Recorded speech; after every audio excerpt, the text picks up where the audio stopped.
Ashama akkam jirtu daawwattoota keenya kan daawwachaa jirtan oduu qubeeti oduu sa'aatii kana kan isinitti himu ani beekanii taakkalaati.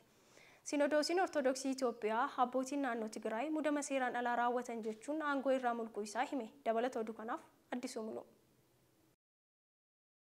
Sinodoosiin Ortodoksii Itoophiyaa abbootiin naannoo Tigraay muudama seeraan alaa raawwatan jechuun aangoo irraa mulquu hime. Waraana mootummaa federaalaa Itoophiyaa fi adda bilisummaa uummata Tigraay gidduutti waggoota lamaaf gaggeeffame hordofee hariiroon qulqulluu Sinodoosii mana kiristaanaa Ortodoksii Tawaahidoo Itoophiyaa fi mana amantaa Ortodoksii Tigraay gidduutti addaan citee ture bakka isaa duraatti akka deebi'uuf yaaliin garaagaraa taasifamus osoo hin milkaa'in hafuun ammallee akkuma boora'ee itti fufetti jira. Sinodoosiin Ortodoksii Tawaahidoo Itoophiyaa yaa'ii ariifachiisaa guyyoota lamaaf gaggeesseen abbootiin naannoo Tigraay keessatti adoolessa 23 fi 30 bara 2023 akka lakkoofsa Awurooppaatti muudama phaaphaasota seeraan ala raawwatanii fi raawwachiisan akkasumas kanneen muudaman dabalate kanneen muudama keessatti hirmaatan hunda balaaleffachuun aangoo mana amantaa isaanii irraa mulquun manni lubummaa kan naannichatti addatti hundeeffame kan manbara salaamaa jedhamu akka seeraan ala ta'e beeksise. Ibsi sinodoosichi dhimma kana irratti yaa'ii isaa kana booda baase kun akka jedhutti abbootiin muudama seeraan alaa jedhame kana kennan Abuna Isaayyaas, Abuna Maaqaariyoos, Abuna Maariyaa Kiristoosii fi Abuna Phexros ta'uu isaanii heere. Abbootiin kunneen seera mana kiristaanichaa cabsuun aangoo isaaniif eeyyamameen ala episkooposota 9 muunneerra sinodoosii hundeessineerra jechuun sabaa himaa naannichaa irratti ibsa kennuu isaaniitiin sinodoosiin Ortodoksii Tawaahidoo Itoophiyaa aangoo daaqonummaa irraa jalqabee hanga sadarkaa oliitti mana kiristaanaa irraa isaaniif kenname guutummaan guutuutti irraa mulquu fi gocha isaanii kana balaaleffachuu isaa ibse. Episkooposota 9 seeraan ala muudaman jedhes akkasuma aangoon mana kiristaanaa isaanii irraa mulqamuutu ibsame. Akka ibsichi jedhutti abbootiin balaaleffataman kunneen jireenyaanis haa ta'uu du'aan tajaajila hafuuraa kan hin arganne ta'uutu ibsichaan eerame. Gama biraatiin immoo murtee balaaleffannaa fi kaafama aangoo sinodoosiin Ortodoksii Itoophiyaa dabarse kana ilaalchisee abbootiin mana amantaa naannoo Tigraay jiran har'a ganama ibsa baasaniin akka jedhanitti murteen abbootii naannoo Tigraay irratti darbe jedhame kun faayidaa fi fudhatama kan hin qabnedha jechuun gochi fudhatama hin qabne kun adeemsa mana lubummaa naannichaa manbara salaamaa irratti dhiibbaa akka hin qabnee fi hojii isaanii irraa kan isaan hin dhaabne ta'uu ibsan. Haaluma wal fakkaatuun naannoo Oromiyaattis murteen sinodoosii Ortodoksii Itoophiyaatiin tibbana dhimma muudama abbootii irratti darbe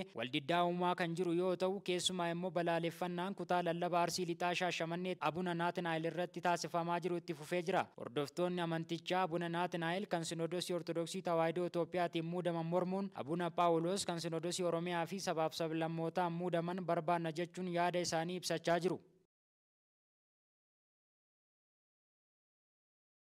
Magaalaa Finfinneetti guyyaa boorii irraa eegalee guyyoota 6 dogdoqqee ofuun akka hin danda'amne himame. Magaalaa Finfinneetti guyyaa boorii adoolessa 28 bara 2015 ganama sa'aatii 12 irraa eegalee haga roobii hagayya 3 bara 2015 galgala sa'aatii 12tti dogdoqqee ofuun gonkumaa akka hin danda'amne biiroon geejibaa magaalaa Finfinnee beeksise. Uggurri kun qaamolee nageenyaa fi to'annoo tiraafikaa kan hin hammanne ta'uu biirichi ibse. Biirichi abbootiin qabeenyaa dogdoqqee fi konkolaachiftoonni isaa haga guyyaa murtaa'etti obsaan akka eegan gaafachuun namoota uggura kana cabsan irratti tarkaanfii cimaan kan fudhatamu ta'uu beeksise.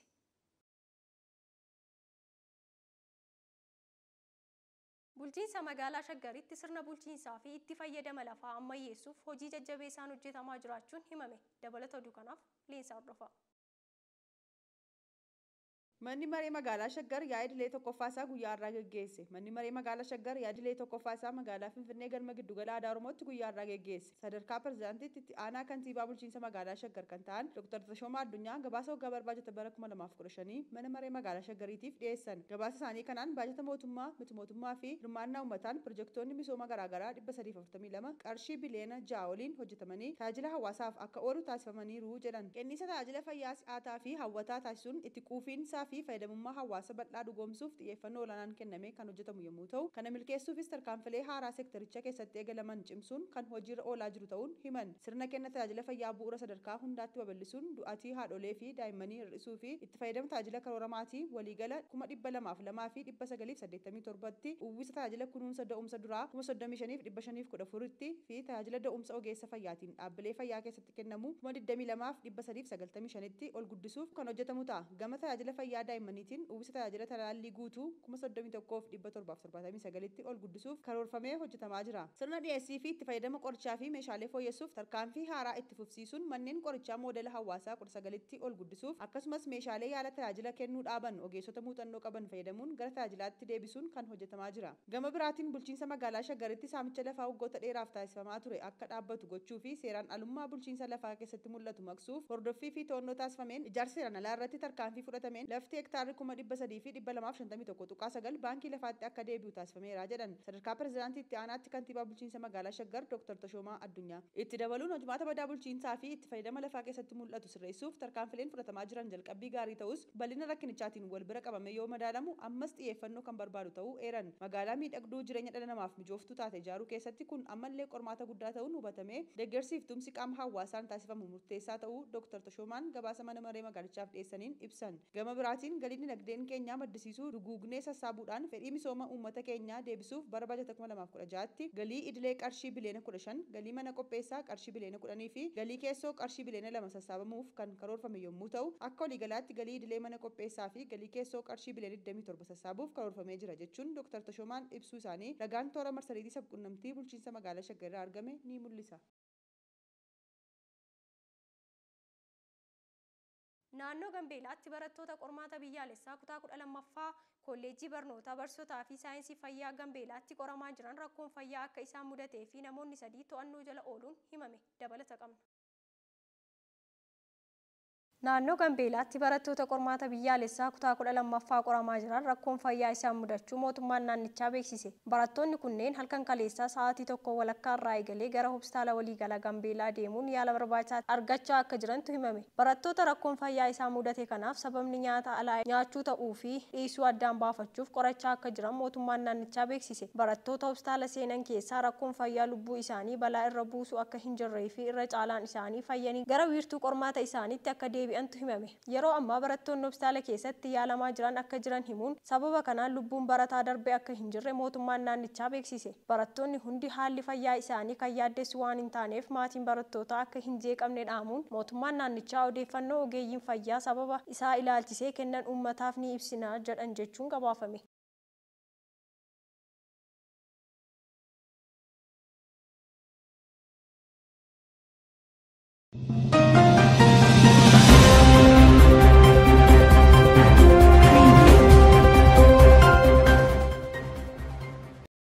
daawwachaa jirtan oduu qubeetii hammammoo oduu biyya alaa arganneetti ceena. Pirezidaantiin Ivory Coast duraanii du'aan addunyaa kanarraa boqotan dabalata qabna. Pirezidaantiin biyya Ivory Coast duraanii sabboonummaadhaan beekaman Henry Konan Bedee umurii isaanii waggaa 89tti guyyaa kaleessaa hagayya 2 bara 2023 akka lakkoofsa Awurooppaatti magaalaa Abidjan keessatti du'aan addunyaa kanarraa boqotan. Akka maddi oduu Agency Press gabaasetti erga biyya Ivory Coast bara 1960 akka lakkoofsa Awurooppaatti bittaa Faransaay jalaa walaba taatee booda pirezidaantii biyyattii kan turan Félix Houphouët-Boigny bakka bu'uun bara 1993 jalqabee haga bara 1999tti biyyattii bulchaa kan turan Henry Konan Bedee erga aangoo isaanii irraa fonqolcha lolaatiin kaafamanii booda gara aangootti deebi'uuf bara 2000, 2010 fi 2020 yaalii isaan taasisan hin milkoofneefi. Bedeen ijoo ilaalcha siyaasaa isaanii keessatti yaada Ivoorummaa jedhuun nama leellisaa turanii fi sabboonummaa Ivoorummaa akka dursantu gabaafame. Bedeen yommuu bara 2020 pirezidaantummaaf dorgoman waa'ee umurii isaanii gaafatamanii deebii kennaniin akka jedhanitti umuriin qabeenya akka ta'e ibsuudhaan paartii isaanii bakka bu'anii filannootti seenanis pirezidaantii yeroo ammaa biyyattii bulchaa jiran Alaasaan Awutooraatiin akka mo'aman ni yaadatama. Koreen hooggantoota waraana biyyoota miseensa ECOWAS waa'ee Niijer irratti mari'achaa jiru. Dabalata qabna.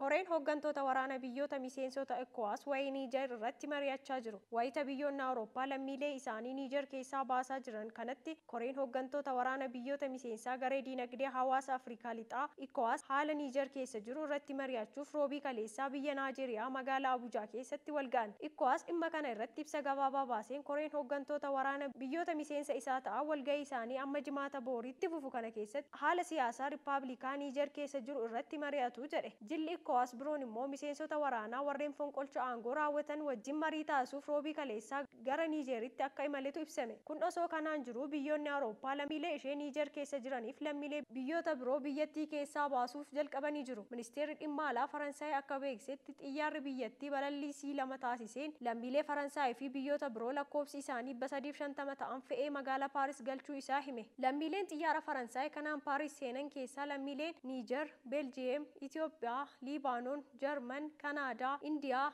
Oostiriyaa fi Ameerikaas akka argamantu ibsame. Xiyyaarri Xaaliyaanii Niijer keessa qubates gama isaatiin lammiileen biyyattii 36, lammiilee Ameerikaa 21, lammiilee Bulgaariyaa 4, lammiilee Awustiraaliyaa 2 fi akkasumas lammiilee Biriteen, Niijer, Hangaarii, Senegaalii fi Naajeeriyaan biyyattii keessaa fe'ee ba'uu isaa maddi oduu Reuters gabaase. Ispeen gama isheetiin lammiilee ishee Niijer keessa jiran baasuuf akka deemaa jirtu beeksiste. Ameerikaan gargaarsa waraanaa Niijeriif taasisaa jirtu dhaabuu irratti yaada akka jirtu dhaabbanni mootummoota gamtoomanii ambaasaaddara mootummaa Ameerikaa wabeeffachuun gabaase. Barreessaan muummee dhaabbata mootummoota gamtoomanii Antooniyoo Guuteres ibsa kibxata dheengaddaa kennaniin oduun hidhamaa jiraachuu miseensota mootummaa Niijer akka isaan yaaddesse ibsuu isaanii dubbii himaan dhaabbatichaa beeksisan. Lixa Afrikaatti jilli addaa Guuteres Leeyonaardoo Saantos Sima'oo magaala guddittii Gaanaa Afrikaa keessatti ibsa oduu gabaastotaaf kennaniin akka jedhanitti dhaabbanni mootummoota gamtoomanii ECOWASiin deeggaruun alatti marii kamiyyuu keessa akka hin seenne ibsani. Dhaabbanni mootummoota gamtoomanii kan dursa kennuuf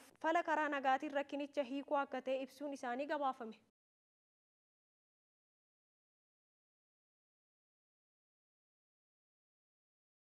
Turkii fi Masriin daldala isaanii 150 guddisuuf walii galan. Dabalata oduu kanaaf Sablee Alamuu. Turkii fi Masriin daldala isaanii 150 guddisuuf walii galan. Turkii fi Masriin daldala isaanii 150 guddisuuf walii galuu isaanii beeksisan. Ankaaraa fi Kaariyoon ambasaadarota muuduudhaan hariiroo isaanii bakka turetti deebisuuf Turkii fi Masriin daldala 150 dabaluuf walii galani. Turkii fi Masriin waggoota 5 dhufan keessatti daldalli isaanii 150 guddisuuf walii galteerra ga'ani. Waliigalteen kun kan labsame marii ministeera daldalaa fi industirii Masrii Ahmed Samir Saalaa fi gita isaanii Turkii Omar Bolat Ankaritti walgahii geggeessan hordofeeti. Ministeera daldalaa fi industirii Masrii marii waggoota 10 dura jalqaba gaggeeffameen gama lamaanii walitti dhufeenya diinagdee biyyoota lamaanii cimsuuf waliigaluu isaanii Tiwutara irratti beeksisani. Ibsa waloo ministeeronni lamaan kennaniin daldala waloo amma doolaara biliyoona 10 ture irraa gara doolaara biliyoona 15 akka guddisan beeksisan. Ministeeronni lamaan waliigaltee daldala bilisaa biyyoota lamaan gidduutti bara 2015 mallattaa'e hojiirra oolchuudhaa fi marii daldala sadarkaa olaanaa bara 2012 gaggeeffame hordoffii gaggeessuuf waliigalan. Waldhabdee dippiloomaasii bara 2013 pirezidaantii Mohammad Mursii aangoo irraa kaafamuu hordofee booda adeemsi jalqabbii lamaan irratti argame dhaabbate. Pirezidaantiin Turkii Erdogan ajjecha addabaabaayii Raabaatti raawwatame balaaleffachuun pirezidaantii Masrii Abdul Fattah al-Siisiin abbaa irree jedhan.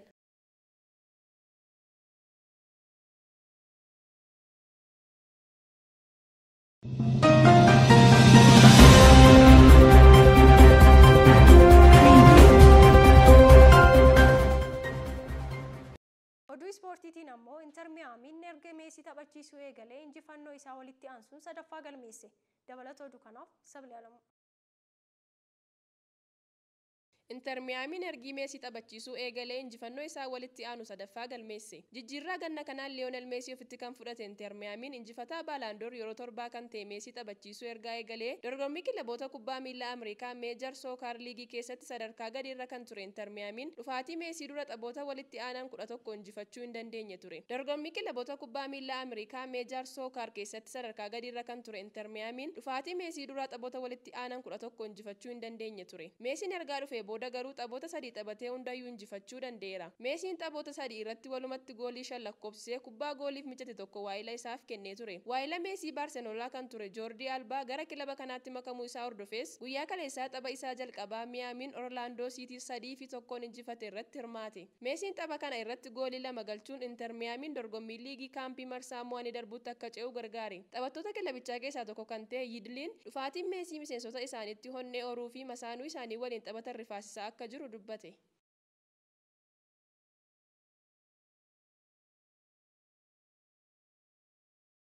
Daawwattoota keenya kan daawwachaa turtan oduu qubeetii oduu waliin kan si wajjin ture ani Beekanii Taakkalaati. Qophiileen qubee afaan biroon tuffuu isaa waliin turtii gaarii gama kootiin nagaatti.